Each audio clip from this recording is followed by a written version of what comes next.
We saw how to make our windows. And going over here to the bathroom now, I'm going to go to the plumbing fixture layer. And what I've got right here is I have a representation of a toilet, a sink, and a bathtub. Now, as far as that goes, you could actually just draw basic shapes and I'd be happy with it. Now I'll show you just, and basically what I'm gonna have you guys go ahead and do that just to give you the CAD skills. I'll try to do blocks later, but for right now, all I'm looking for right now is like a rectangle right now. A rectangle right here. Now, one thing about the rectangle is you can actually supply another feature to it, fillet. And a fillet will actually give you rounded edges. So if I click on fillet, it asks me what's your fillet radius. I'm going to say 6 or 6 inches. All right, and then I'm going to go ahead and just kind of pick 2 points and show you what I'm going to get here. So I'm going to put it right in the corner here, and if you pull it out here, I am kind of creating a rounded kind of tub type thing here. All right, so that's what we could do for a tub. 3 inches would probably have been a better fillet. So I wonder if I can change that. Let's see here.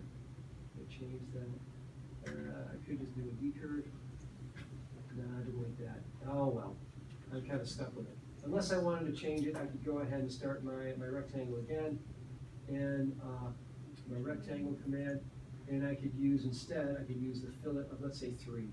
If I do that, I can go ahead and start here, and I'm going to go out, that's a little better. And I'm going backwards, so since I'm going backwards, I'm going to say, I want to go over -5 feet, because 5 feet tends to be about the size of the tub, -5 feet, comma, -3 feet, because that's usually the width.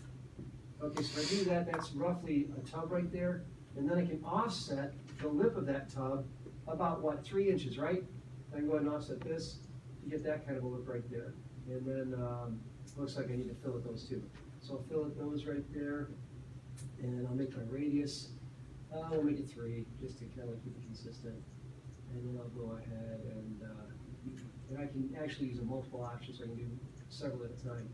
And so I'm just kind of putting this together, and just creating content.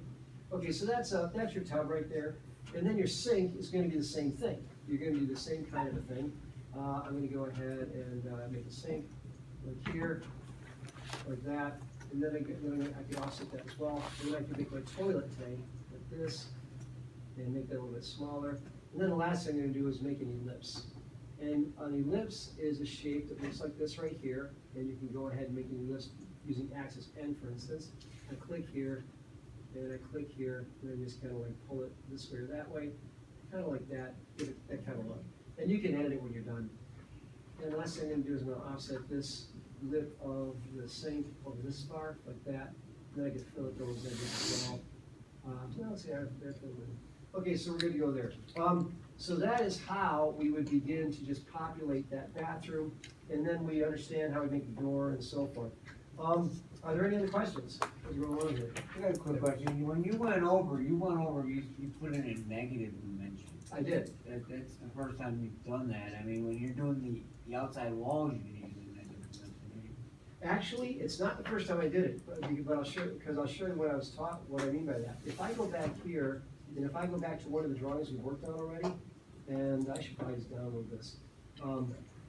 But if I go back to the intro assignments right here, and if I go to here, and if I go to the clockwise, remember this right here?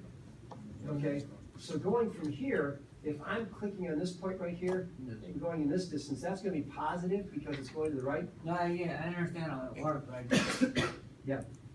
Okay. so if you're gonna go to the, if you're just gonna go, Yeah. say, to the left at all, you do negative? You don't. Okay, I see what you're saying. I see what you're saying. From a point where you're going right now, if you do not, okay, in this particular instance, because I'm going at an angle at a certain distance, but I don't know how far, I gave you all the dimensions so you don't have to do these for this.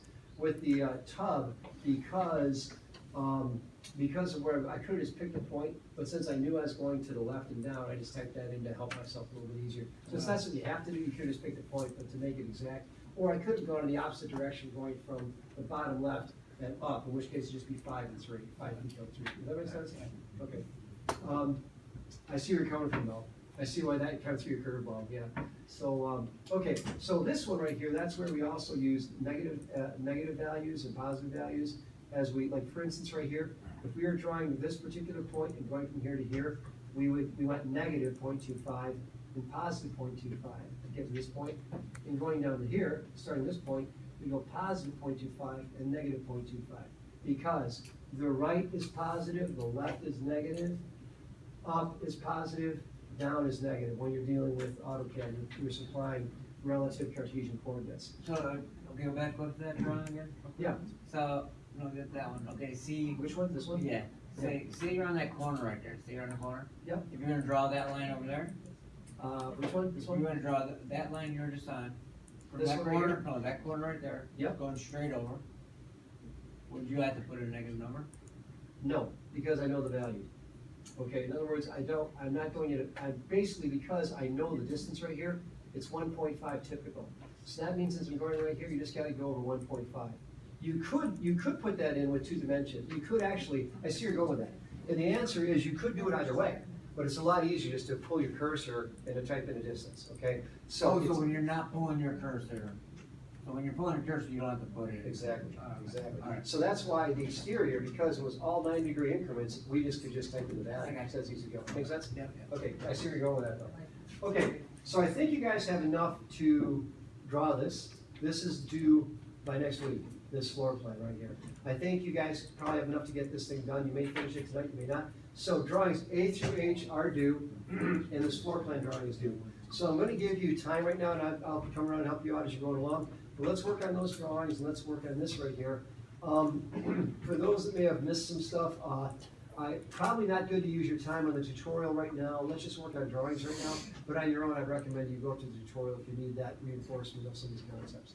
So, okay, we threw a lot of content, yeah. Do we need to do IJKL? We're not gonna do that right now.